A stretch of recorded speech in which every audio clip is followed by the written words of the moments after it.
Hello class 12th students, this is class 12th physics date 30 मई 2020 इलेक्ट्रोस्टैट्स का lecture 28।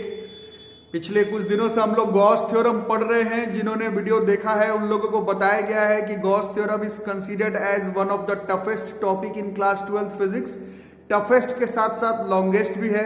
पिछले 2 साल से बोर्ड का पैटर्न थोड़ा चेंज हो गया है, नहीं तो उसके पिछले साल तक जो लोग सिर्फ 12th में बोर्ड का तैयारी करते थे, सिर्फ जो लोग का प्रूफिंग याद करके काम चल जाता था, तो ये सब प्रूफिंग हर साल आता था। अब है कि हम लोग इंपॉर्टेंट तो लिख जरूर रहे हैं, बट वो सिर्फ आपके यूनिट टेस्ट वगैरह के लिए इंपॉर्टेंट है। बोर्ड का पैटर्न बदला हुआ है, डायरेक्ट प्रूफ दैट नहीं आता है। इसलिए मेरा फिर से वही पर्सनल एडवाइस है कि आप लोग क्वेश्चन के तरह का प्रूफिंग को बिहेवियर शो करिए कि यही अगर क्वेश्चन होता तो अप्रोच कैसे करते। ये सिर्फ प्रूफिंग याद करके एग्जाम में लिखने से शायद आप लोगों को पासिंग नंबर भी नहीं मिल पाएगा। इसी वजह से try to be smart. Gauss theorem पढ़ लेने के बाद, गॉस थ्योरम का न्यूमेरिकल का क्लास कर लेने के बाद अब है एप्लीकेशंस ऑफ गॉस थ्योरम। तो जब कूलम्स लॉ पढ़ाया जा रहा था वहां पर आपको एक टॉपिक सिखाया जा रहा था। कूलम्स लॉ ने electric field intensity due to uniformly charged conductors के फॉर्म में आपको बताया जा रहा था। तो वहां पर ही बताया गया था कि एक और थ्योरम आपको पढ़ना है, गॉस थ्योरम, जिसके मदद से हम लोग generally electric field intensity calculate कर लेते हैं। तो electric field intensity due two point charge तो हम लोग ने पढ़ा 1/4πε0q/r²। बट चार्ज हमेशा पॉइंट के फॉर्म में ये तो संभव नहीं है। चार्ज अलग अलग शेप में अपने आप को एक्यूमुलेट कर सकता है। उसके वजह से इलेक्ट्रिक फील्ड कैसे निकालेंगे, उसके लिए हम लोग गॉस थ्योरम का इस्तेमाल करेंगे। This is applications of Gauss theorem. One is the students who are preparing for JEE Mains as well as NEET examinations. Proofing तो ठीक है, प्रूफिंग तो पढ़ना ही है, बट फाइनल फॉर्मूला भी याद रखते हो। सिर्फ फाइनल फॉर्मूला भी याद रखते हो तो क्वेश्चन वगैरह आप बनाने में आसानी होगा। बट मैं क्लियर कट बोल रहा हूँ कि आपको प्रूफिंग का भी आइडिया रखना ही पड़ेगा। और काफी लंबा प्रूफिंग है, इसलिए हम लोग पार्ट 1 आज लाए हैं। एप्लीकेशंस ऑफ गॉस थ्योरम का आज केवल पार्ट 1 है। पार्ट 1 में हम लोग देख रहे हैं पहले नंबर पर electric field intensity due to a line charge. एक लाइन चार्ज, एक लाइन चार्ज, एक लाइन चार्ज, एक लाइन चार्ज, एक लाइन चार्ज, मतलब जैसे ये है एक लाइन चार्ज, मतलब जैसे आपके सिलेबस में एक long straight uniformly charged wire. ठीक है, तो ये क्या है, ये जो है ये आपका एक कंसीडर कर लो infinitely long straight wire with uniform linear charge density lambda. मतलब इसका चार्ज जो है पूरे के लेंथ पर यूनिफॉर्मली डिस्ट्रीब्यूटेड है। इसके वजह से आपको इलेक्ट्रिक फील्ड इंटेंसिटी निकालना है। जैसे मान लो पॉइंट P पर निकालना है। P पॉइंट, ये P पॉइंट कैसा है, ये जो P पॉइंट है ये इस लॉन्ग वायर से R परपेंडिकुलर डिस्टेंस पर है। यहां पर आपको इलेक्ट्रिक फील्ड इंटेंसिटी निकालना है। ये हमने पहले जैसा मेथड एक पढ़ा था, electric field intensity due to continuous distribution of charge, उससे भी कैलकुलेट कर सकते हैं। बट गॉस थ्योरम से अगर कैलकुलेट करेंगे तो जल्दी भी बनेगा और थोड़ा कंसेप्चुअली हमको समझ में भी आएगा। तो basically electric field intensity due to a line charge, अभी हम लोग प्रूफिंग करेंगे। यही लाइन चार्ज है, infinite long charge. Point P जो कि इससे परपेंडिकुलर डिस्टेंस R की दूरी पर है, यहां पर ही हम लोगों को निकालना है कि इलेक्ट्रिक फील्ड इंटेंसिटी कितना होगा। ठीक है, तो उसके लिए आप इस तरह से देखेंगे, कंसीडर करेंगे। ये इनफाइनाइट लॉन्ग स्ट्रेट वायर हो गया, इसका linear charge density lambda consider किया है। This is Q by L।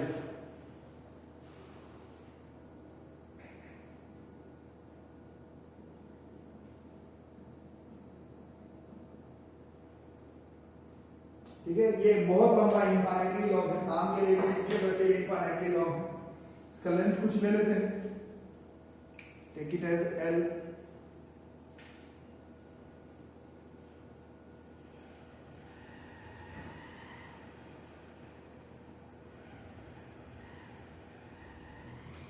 ठीक है, कहां पर निकालना था, पॉइंट P पर,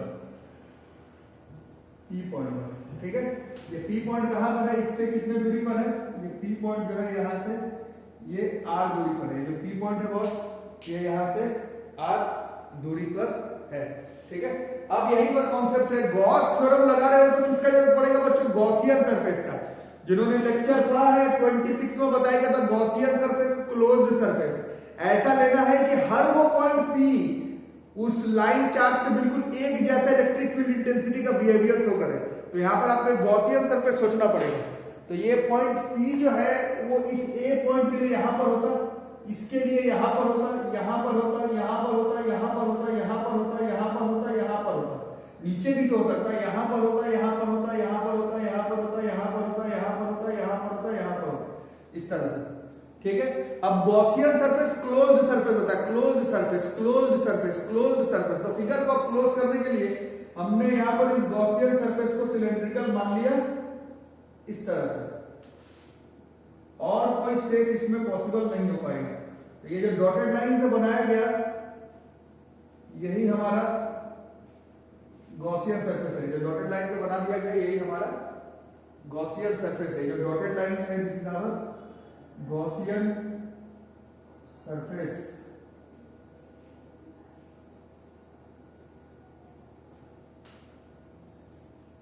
ठीक है, अब उपाय कर लेते हैं।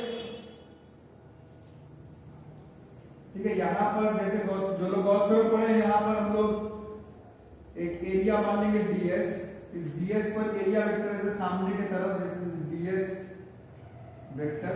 और इलेक्ट्रिक फील्ड कैसे होगा, यहां पर अगर +1 यूनिट पॉजिटिव टेस्ट चार्ज रख दे तो पॉजिटिव पॉजिटिव रिपेल कर जाता है, इसका E का डायरेक्शन भी इसी तरफ होता है ना। तो इस पॉइंट पर ऐसा हो गया। अब अगर यहां पर ये जो कैप, ये जो सर्कल बनाया हुआ, जो सर्कल टाइप का बनाया हुआ, यहां पर अगर देखते हो, यहां पर अगर देखते हो, यहां पर अगर देखते हो तो इसमें ds वेक्टर इस तरफ होगा और इसमें E वेक्टर इस तरफ पॉजिटिव पॉजिटिव। तो यहां पर 90 डिग्री है, जिन्होंने पढ़ा है फ्लक्स E डॉट ds होता है।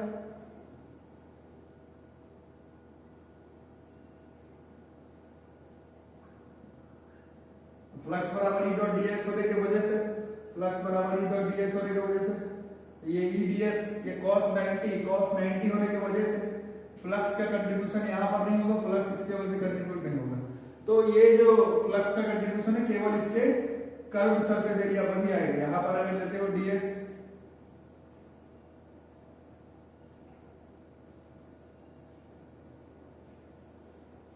इसका ds वेक्टर इस तरफ आएगा और यहाँ पर +1 रख दोगे तो पॉजिटिव पॉजिटिव रिपेल भी इधर करेगा, तो यहाँ पर होगा। तो ये सब ये यहाँ यहाँ यहाँ यहाँ यहाँ यहाँ यहाँ यहाँ यहाँ यहाँ यहाँ यहाँ यहाँ यहाँ पर कंट्रीब्यूशन है फ्लक्स का, यहाँ पर फ्लक्स का कंट्रीब्यूशन 0, यहाँ पर फ्लक्स का कंट्रीब्यूशन 0।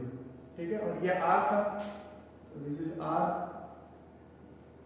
This is R। ठीक है, Therefore, फ्लक्स का कंट्रीब्यूशन अगर देखें तो surface integral of E dot ds, this is flux का कंट्रीब्यूशन। E यूनिफॉर्म होगा, यूनिफॉर्म देख लो, यहां से दूरी बराबर, यहां से दूरी बराबर, यहां से दूरी बराबर, यहां से दूरी बराबर, यहां से दूरी बराबर, यहां से दूरी बराबर, charge uniformly distributed, charge uniformly distributed. तो E कांस्टेंट में बाहर आ जाएगा,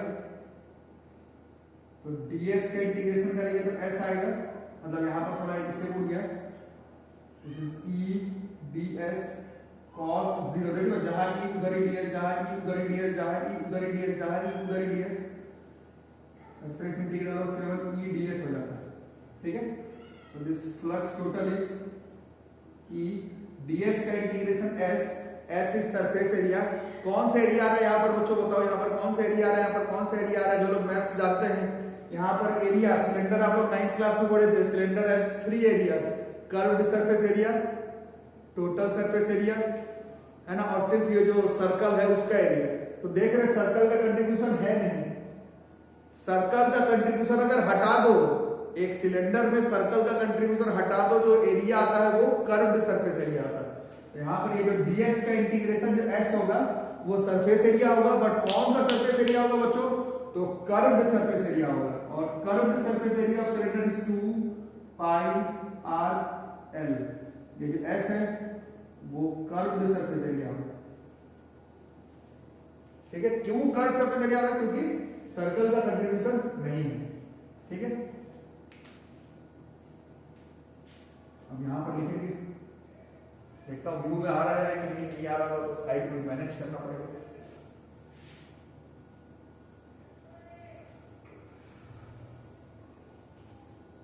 थोड़ा सा आ रहा है।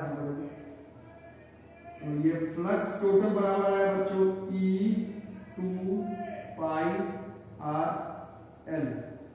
और गॉस थ्योरम अब लगाएंगे, गॉस थ्योरम। टॉपिक क्या है? गॉस थ्योरम तो लगाना ही है, तभी तो गॉसियन सरफेस पे। गॉस थ्योरम कहता है फ्लक्स टोटल बराबर Q inside by epsilon naught. ठीक है, अब इसको यहां पर इसको मिटा देता हूं।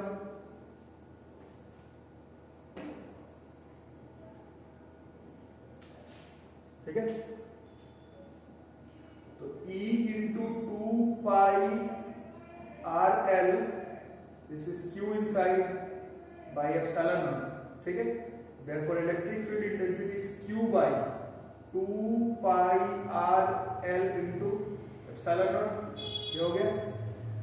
अब हमने पढ़ा था इसमें लीनियर चार्ज डेंसिटी था। लीनियर चार्ज डेंसिटी लैम्डा बराबर Q बाई L। अगर इस पूरे का लेंथ अगर L है जो कि माना हुआ, तो Q के जगह पर हम लोग लैम्डा L शामिल कर सकते हैं। तो इलेक्ट्रिक फील्ड इंटेंसिटी Q के जगह पर this lambda L by 2 pi R L epsilon naught. This gets cancelled, so this comes out to be lambda by 2 pi R into epsilon naught. This is electric field intensity, यही formula है। This is electric lambda by 2 pi epsilon naught into R। This is electric field intensity due to a line charge.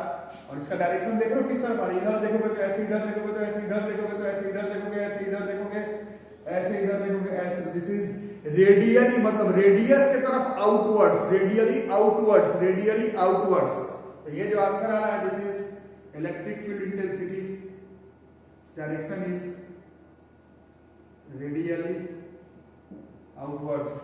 जो लोग NEET में सबके लिए proofing का ख्याल रखना होगा, गॉसियन सरफेस खुद से सोचना बहुत जरूरी है।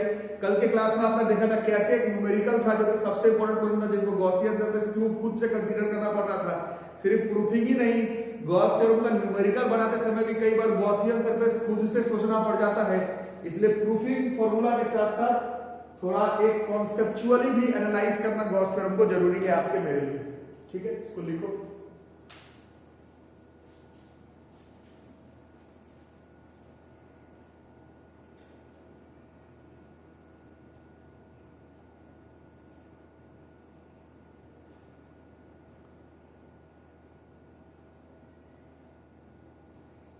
और electric field intensity as a function of R, इस ग्राफ को देखेंगे, कई बार पूछा जा चुका है गई एग्जामिनेशन में, नीट के एग्जामिनेशन में। ठीक है, इस ग्राफ को देखोगे, electric field intensity due to infinitely long straight charged wire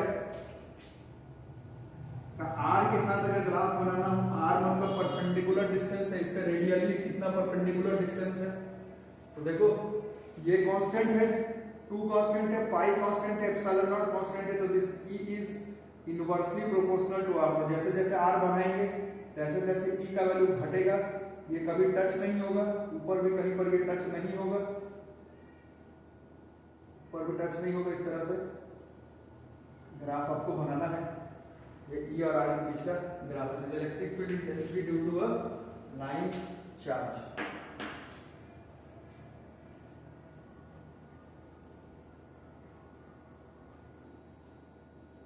दूसरा नंबर देखो, electric field intensity due to infinite plane sheet of charge.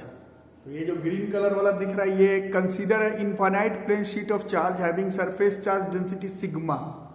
अब इसमें चार्ज जो है वो उसके एरिया पर यूनिफॉर्मली डिस्ट्रीब्यूटेड है। सरफेस चार्ज डेंसिटी है, चार्ज इसके एरिया पर यूनिफॉर्मली डिस्ट्रीब्यूटेड है। चार्ज इसके एरिया पर यूनिफॉर्मली डिस्ट्रीब्यूटेड है, चार्ज इसके एरिया पर यूनिफॉर्मली डिस्ट्रीब्यूटेड है। और ये पॉइंट P है जो कि R डिस्टेंस, जो कि परपेंडिकुलर डिस्टेंस है, R परपेंडिकुलर डिस्टेंस है। यहां पर हम लोगों को इलेक्ट्रिक फील्ड इंटेंसिटी निकालना है। ठीक है, तो क्या करेंगे, पहले ये जो पॉइंट P है, ये पॉइंट P तो यहां पर भी हो सकता था।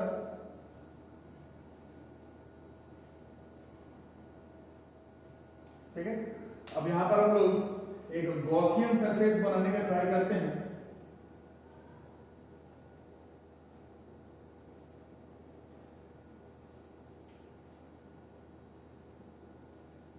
सिलेंडर के शेप में, वैसे आप किसी भी शेप में इसको बना सकते हो, बट ये सिलेंड्रिकल जैसा भी मर्जी आपका लोग बना सकते हैं इसमें। ये हमारा गॉसियन सरफेस लग रहा है देखने में, ये अंदर से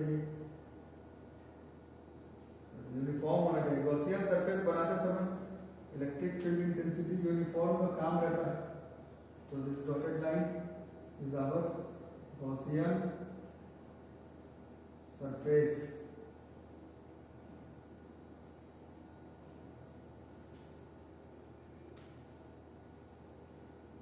ठीक है,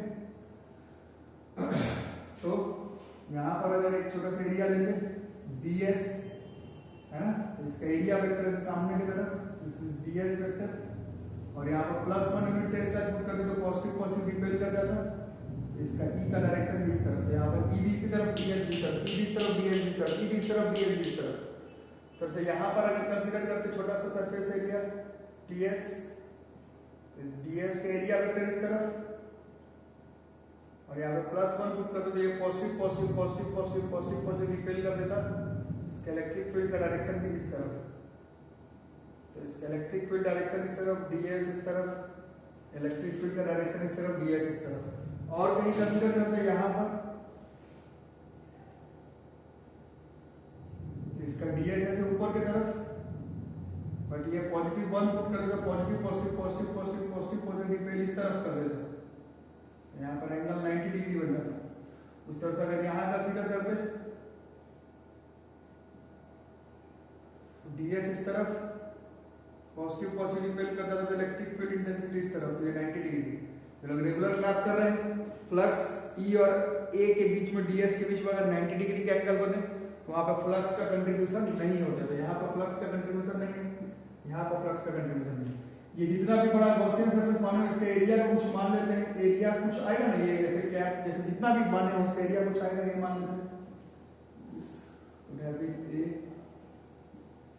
एरिया। इसलिए इसमें जरूरी नहीं कि सिलेंड्रिकली बनाना, इसमें कैसा भी शेप बनाने पर अभी आंसर देखने से आ जाएगा। देयरफॉर फ्लक्स देख रहे हो कितना हो रहा है, flux right face, flux left face, right face में E, पहले यहां वाला निकालते हैं, यहां पर इसका दिस इज B फ्लक्स बराबर E डॉट ds, दोनों के बीच में एंगल 0 है, this is E ds, B flux से फ्लक्स चाहिए, E बाहर आ जाता, इंटीग्रेशन करते ds का, है ना बच्चों। तो यहां पर ये है ds, ये ds है, ऐसा सर्कल है, इसका ये ds भी है, तो इसका इंटीग्रेशन करोगे तो ये पूरा ऐसा रहेगा, ठीक है। So this flux equal to E into इस ds का इंटीग्रेशन करोगे तो इस पूरे का ये a आ जाएगा, ये फॉर राइट फेस के लिए ऐसा आ रहा है,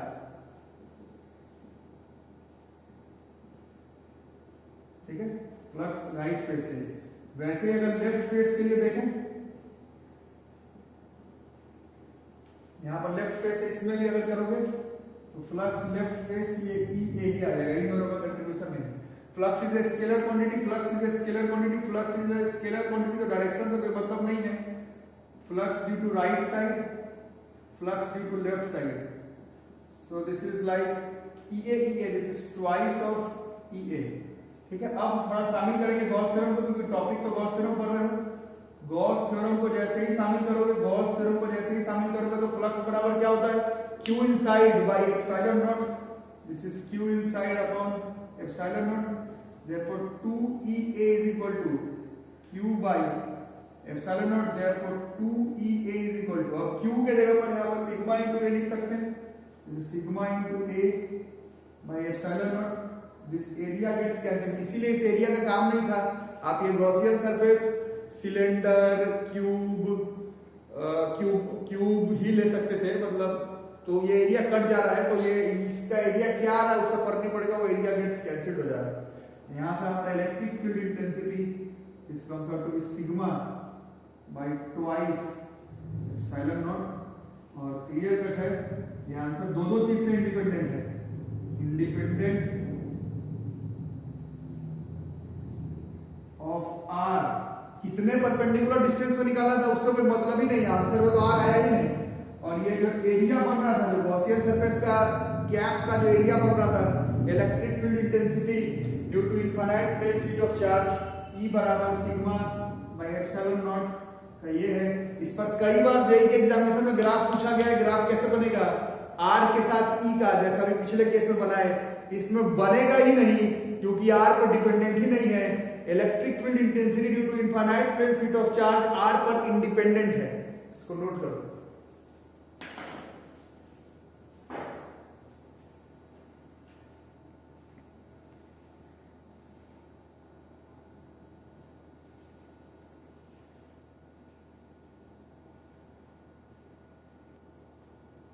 अब इसको नोट बना करके लिख लो बच्चों, नोट बना करके देख लो, नोट बना करके। ये फॉर्मूला तुम तब लगाओगे, ये फॉर्मूला तब लगाओगे, ये फॉर्मूला तब लगाओगे, ये फॉर्मूला तब लगाओगे जब ये plane infinite plane sheet of charge बड़ा थिन होगा, एकदम थिन। देखो इसमें एक ही सरफेस, एक सरफेस। बट अगर थिक हुआ, दो सरफेस अगर लोगे, थिक टाइप का लोगे, ऐसे दो सरफेस वाला अगर हो, दो सरफेस मतलब दो सरफेस कुछ नहीं होता, मतलब अगर थिक हुआ, अगर ये थिक हुआ, जैसे थिन है, एक सरफेस है, अगर थिक हुआ तो दो सरफेस कंसीडर करना पड़ेगा, आगे वाला और पीछे वाला।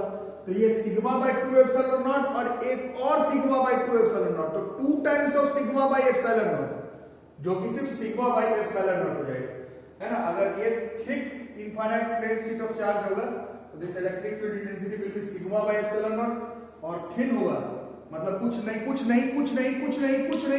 लिखा हुआ रहेगा तो थिन कंसीडर करना है। थिन का यही है sigma by 2 epsilon naught. But अगर थिक वर्ड लिखा हुआ रहा तो for thick infinite plane sheet of charge electric field intensity will be sigma by epsilon naught. ठीक है, तो पार्ट 1 में हम लोग ये करेंगे गॉस थ्योरम का। बहुत सारे एप्लीकेशंस आपको पढ़ना है, ऑफिशियली 4-5 अनऑफिशियली तो it's a very big topic. बहुत सारा टाइप का proofing, numericals, mains advance NEET में, स्कूल एग्जामिनेशन में पूछा जा सकता है। बट ऑफिशियली एनसीईआरटी के सिलेबस के हिसाब से देखें तो दो अभी फिलहाल याद कर लो। एक आप लोग देखें, uniform long infinite thin wire, infinite plane thin और थिक शीट ऑफ चार्ज। इसमें चार्ज एरिया पर डिस्ट्रीब्यूटेड है, पिछला वाला प्रूफिंग में चार्ज जो है वो लेंथ पर डिस्ट्रीब्यूटेड है। जो लोग पढ़ाई नहीं कर रहे बच्चों, ये बहाना कि हम लोग 20 साल 12th में थे, उस समय कोरोना था, इट विल नॉट अफेक्ट। एक प्रूफिंग, एक न्यूमेरिकल आपको मेंस का, एडवांस का, नीट का, स्कूल एग्जामिनेशन का करवाया जा रहा है। आपने नहीं लिखा, नहीं किया तो आपके प्रॉब्लम है। It's a very important topic. Gauss theorem के मदद से पिछले क्लास में कूलम्स लॉ का प्रूफिंग करवाया गया था, कूलम्स लॉ से गॉस थ्योरम का प्रूफिंग करवाया गया था, और गॉस थ्योरम का न्यूमेरिकल 5 न्यूमेरिकल पिछले क्लास में करवाया गया है। वो बोर्ड के लिए मोर देन इनफ हो गया आपका। और उसके बाद एप्लीकेशंस ऑफ गॉस थ्योरम में पार्ट 1 में ये दोनों का प्रूफिंग हम लोग करेंगे। पार्ट 2 में सारा प्रूफिंग जो है आपके एटलीस्ट स्कूल एग्जामिनेशन का सारा प्रूफिंग जो है वो हम लोग खा लेंगे। ठीक है, यहीं तक रहेगा आज के वीडियो में। Thank you.